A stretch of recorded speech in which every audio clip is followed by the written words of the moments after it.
What up? How are you guys doing? Hold on, let me move my shit. Where is my vape?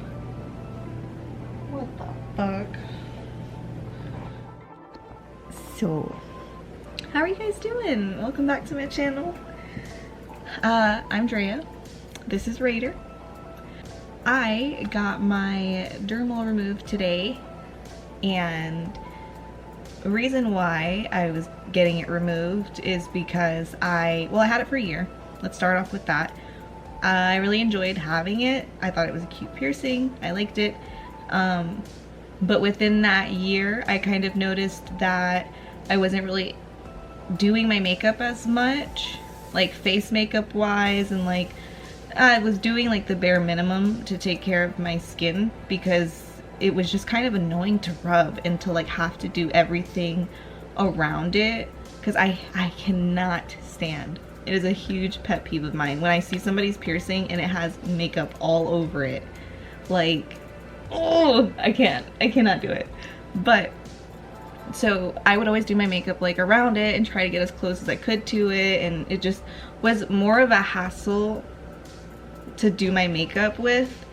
And I was like, well, what's more important to me, my makeup or my piercing? And obviously it's my makeup. So I went and got it removed. Another reason I took it out was because I noticed it would like rub against the pillow, like in the mornings, like if you just kind of like, oh, whatever, it would snag on the pillow. Thank God it never like actually got caught around anything, because I didn't think about that before until I was like laying on this pillow and I was like, there's little snags and stuff. Like my piercing could have easily gotten caught on something like this and just, oh my God, I don't even want to think about it. Anyways, so that was another reason I took it out. I was talking to the guy who put the piercing in. He was also the same one who removed it because I trusted him, obviously, because he put it in. And he's also done a couple other of my piercings if I haven't done them myself. But I was talking to him because he had his same dermal, same spot for like 10 years, and he said something happened and he popped it out, right?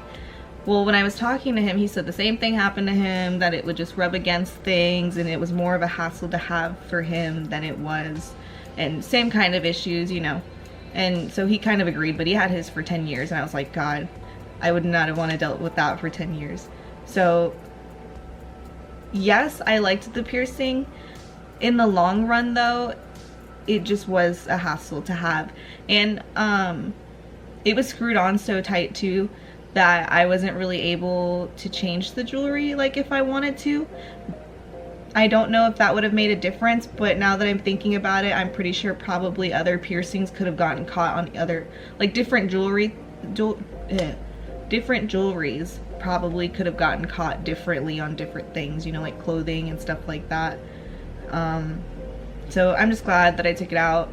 Kind of sad that I couldn't get my septum pierced, but I didn't really think about it going in that like because of COVID that they can't do mouth or nose piercings, and I was like, I understand, makes sense. It really didn't hurt as bad as I thought it was going to, but my pain tolerance is really high. So like, I guess from like a scale to 1 to 10 for me, it was maybe like, I'll go with 5, not even.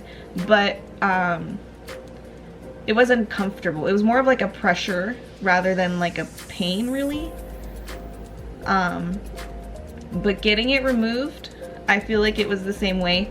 It didn't really feel like it didn't really hurt that bad. Like to me it kind of felt like he was just pulling on the skin like this and wiggling it out, and like before I knew it, one half of it had he said already was halfway out.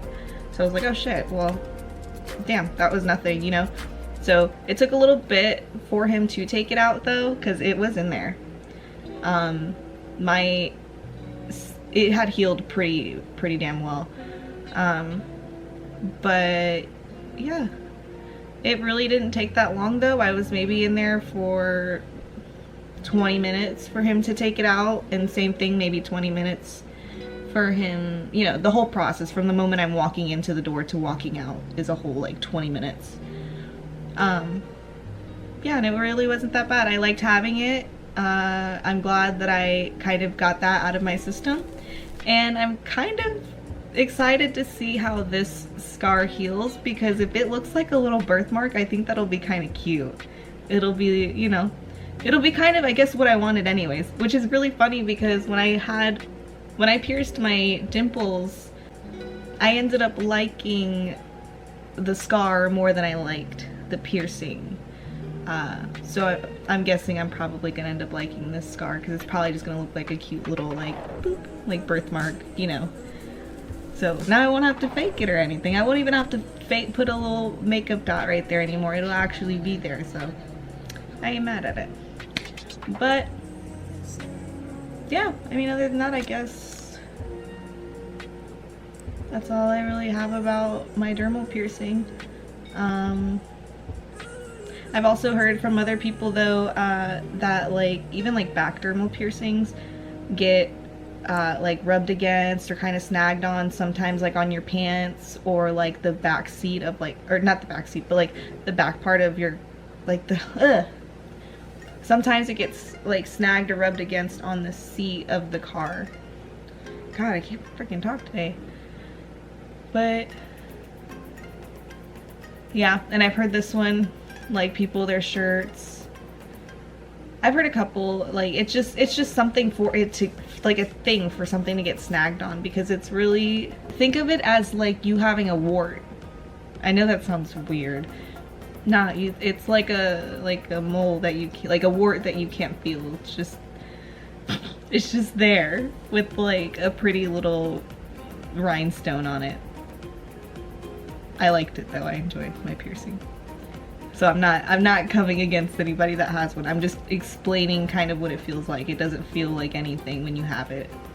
So, but yeah, I guess that's it. I will see you guys, I guess, next week. I want to try to make another video before next week. A little bit more towards what I actually want to do with this channel, more towards like